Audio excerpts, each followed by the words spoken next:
I was actually supposed to go on that op that night.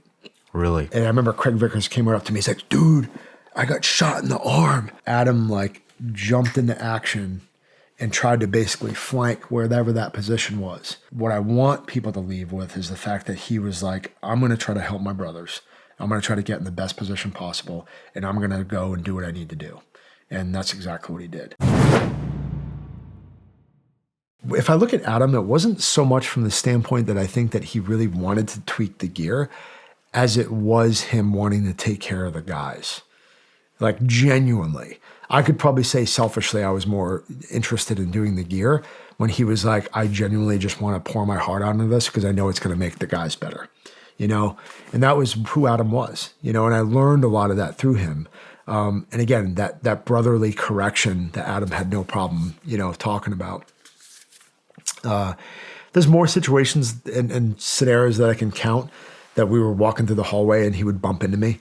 And it kind of, I think this started in sniper school, but I would always give him a hard time. Like, what side am I on? Am I on your right, your good side or your bad side? You know, and then I got to the point where I was going out in the hallway and actually nudging him on purpose. Like, dude, why are you running into me? And we were just laughing off. That was kind of like, you know, a thing between us. And he just poured his heart out. I've gone to, you know, a couple of dinners with his wife and him, and he talked about his children. That was something that marks him. And now looking back at it, like, oh, well, of course Christ was a part of your life.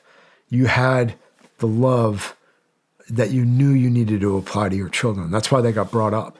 Or even somebody that really doesn't mean much to, you could tell there was something different there about why he did it, what he talked about. You know, there was instances I was like, hey, Adam, we're going to the bar. He's like, dude, I got a ball game with my son I got to go to. You know, or he would be like, I'm doing something else with my children.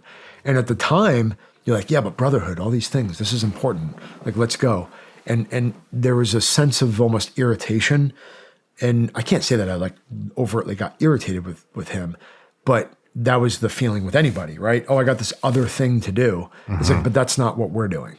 Yeah. And we're a brotherhood and we're a gang and we stick together no matter what. And that, I think, to a fault. And because we don't stick to big biblical principles, because we don't get in the Word every day, because we don't recognize the love of Christ in our life, we veer away from, you know, the truth of what we're supposed to be doing. And it kind of creeps in. But he had it. It was already there. It was already a spark in him. That was already in him. And so now the beauty of that now for me, looking back, is like, oh, of course, that's why, you know. Very strong. And he was even bringing guys to the faith. You know, really? He was bringing guys. Kevin Houston was one of those dudes, you know, Juicy. You know, Juicy and I did a lot together on gear development and working together. And, you know, I was with all of those guys beforehand on the helo aspect because I was actually there. I wasn't on the op with Adam, but I was on the same location that he was when Adam was killed. And I was actually going out with those guys every night or every other night that I could because I was working in a different station. So I was working there next to them. I would get on when I could, developed a really good relationship with all of the guys. And I was actually supposed to go on that op that night. Really? Yep, I was supposed to go. I was teeter-tottering between two difference. It was the guys, it was the boys, and this other thing. And that was a cool part of where I was at, but it was also difficult and challenging. So I was waiting. And then finally was told, we're not going. I had all my kit ready to go. My gun was ready to go. And I had been hitting the guys up saying, hey, are you still good? Yeah, we're still good. You can still come on. We got space for you. And then I jumped in my truck and I went as fast as I possibly could to get to the airstrip. And I was hauling and I got to the gate and I turned around the corner and the Chinook was going just lifting. And I'm like, I want to go out with the guys, you know? And so I ended up watching that, you know, and listening to that op the whole night through the radio. That's why when I heard when the Eagle was down, I didn't know exactly what was going on, but I was trying to figure out like, who was it? You know, you want to know. And then when they had gotten back in and I was already on the runway when they were getting ready to land, I was already there, you know? So I pulled the truck up to the helo and I remember getting out, talking to Craig Vickers right away.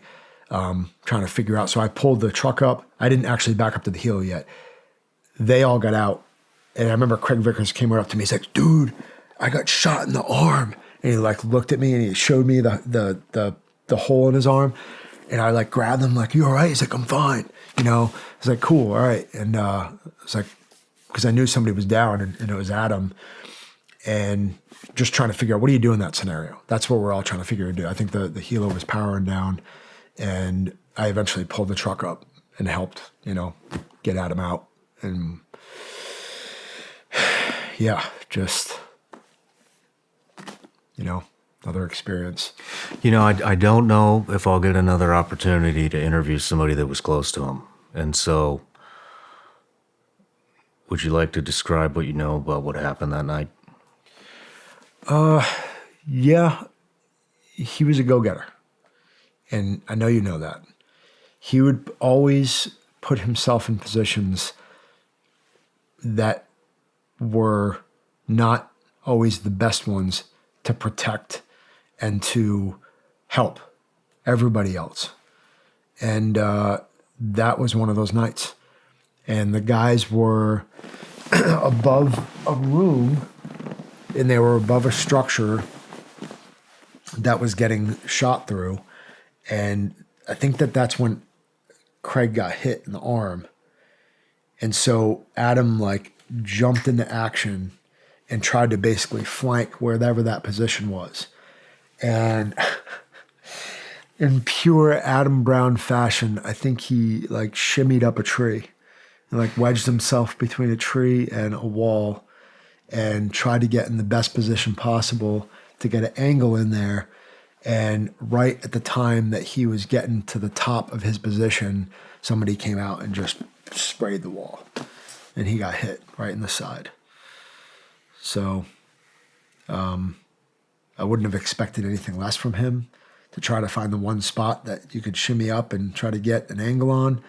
But that was, you know, ultimately what happened. And again, it's tough doing this and recording this because, you know, there are a lot of nuances to what's going on, and I want to be very clear about that.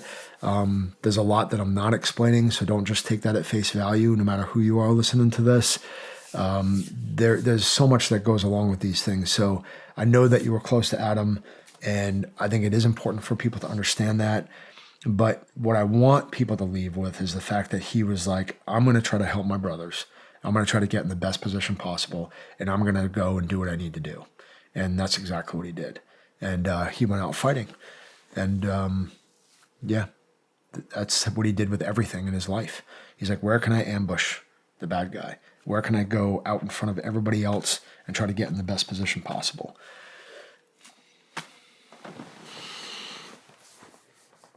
How was he sent off?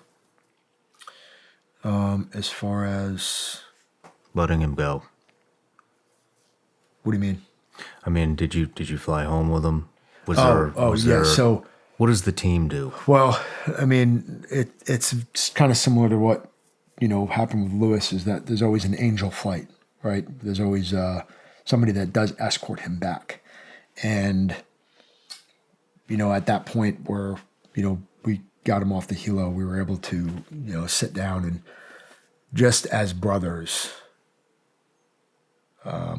be present with what was going on. You know, what happens when you lose a warrior right in your midst.